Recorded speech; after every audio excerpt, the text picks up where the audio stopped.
Well, hi y'all, welcome back. Nice to see everybody.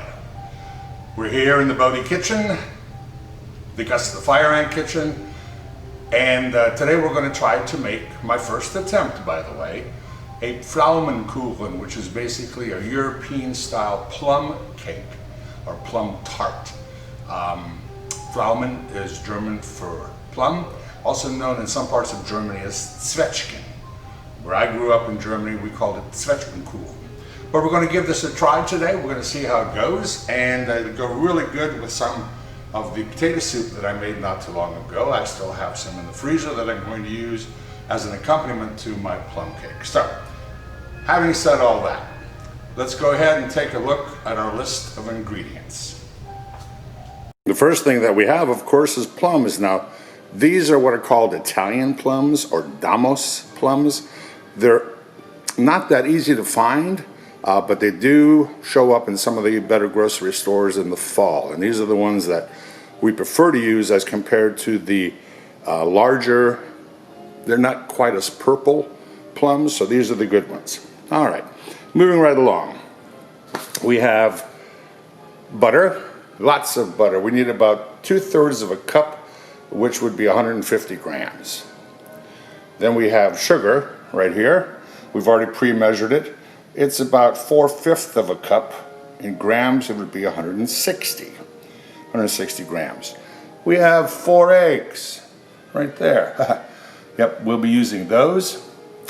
We have flour, of course. We have 2.5 cups, which is about 300 grams. We have a pinch of salt. We have some baking powder. And last but not least, we have some vanilla sugar, okay?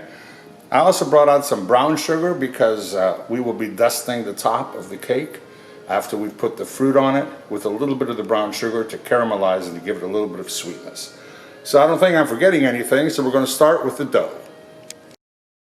So now we're ready to start working with our ingredients. We're going to start off with the butter, as I mentioned before.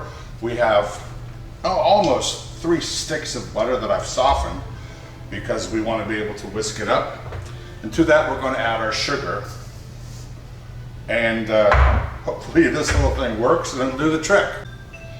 We added the softened butter and we also added the sugar, and we're going to blend this until it gets to be nice and foamy.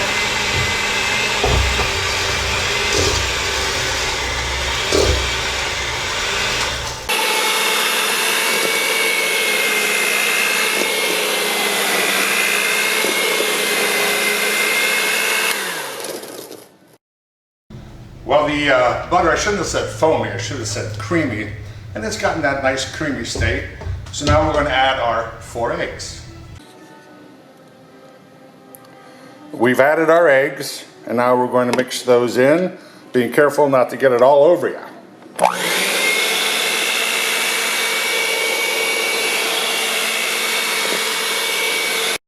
Now we're going to add the rest of our ingredients, which is, of course, the vanilla sugar.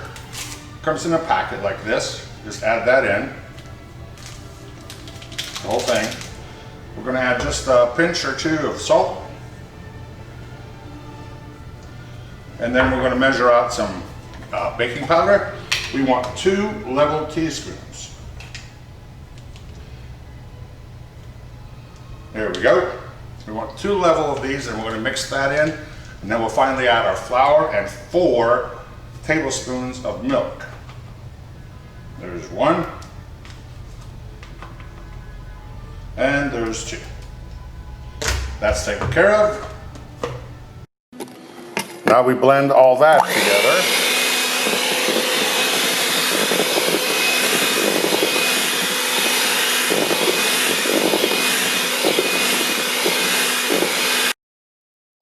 Now we'll go ahead and we'll add the 4 tablespoons of milk. Put that in there. We'll mix that up in just a little bit.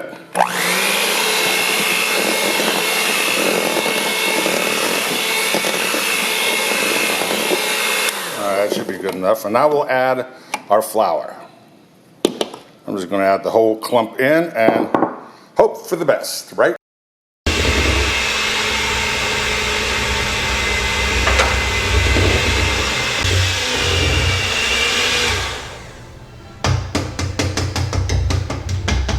Once we have it all mixed in, it'll be kind of a soft dough. It's not the kneadable type dough, and we're not going to knead anything since it's not a yeast dough either.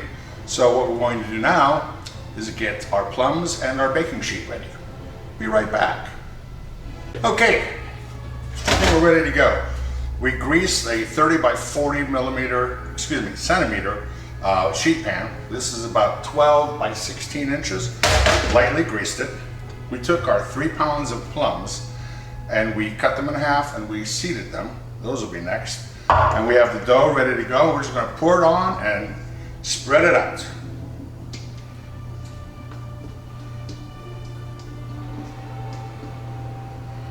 By the way, preheat your oven to 350 degrees because this is going to go right into the oven, no setting.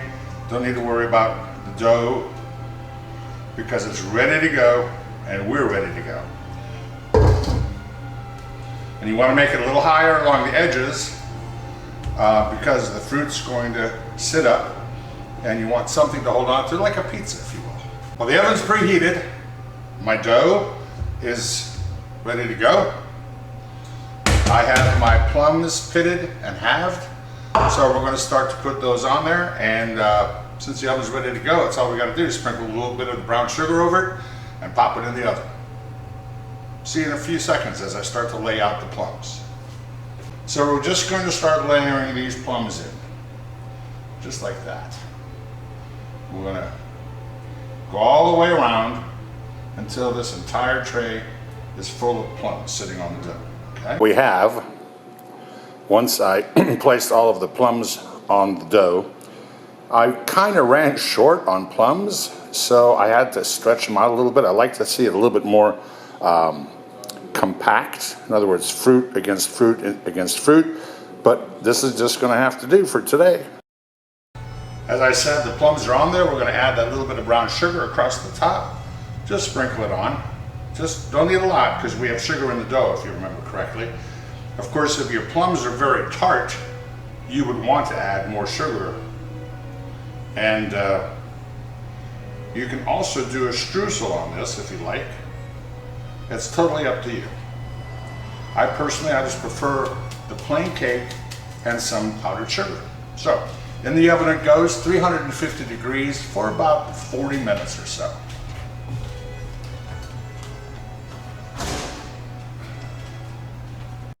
Well, I'm getting ready to take the final product out of the oven.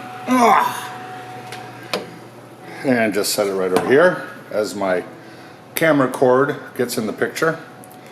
There you have it. Now, it should be filled with lots more fruit, but hey, I miscalculated the amount of fruit I needed. Well, there you have it. A plum cake that goes well with potato soup. As I said earlier, you can use apples or pears, any kind of a pitted fruit, and it'll work out the same way, just wonderful. Now what we'll do before serving is we'll cut it into squares and we'll dust it with a little powdered sugar, and that'll make it look pretty and give it a nice appearance. You can also use streusel on there if you like. Some people enjoy sauteing off some almonds in butter and sugar and lightly sprinkling it over the cake. We're going to leave it plain and add the powdered sugar when we're ready to eat. That's it. Pflaumenkuchen or Zwetschgenkuchen or plum cake. Thanks for watching A Crazy Cook Cooking. I'm Gus the Fire Ant. Until next time, adieu.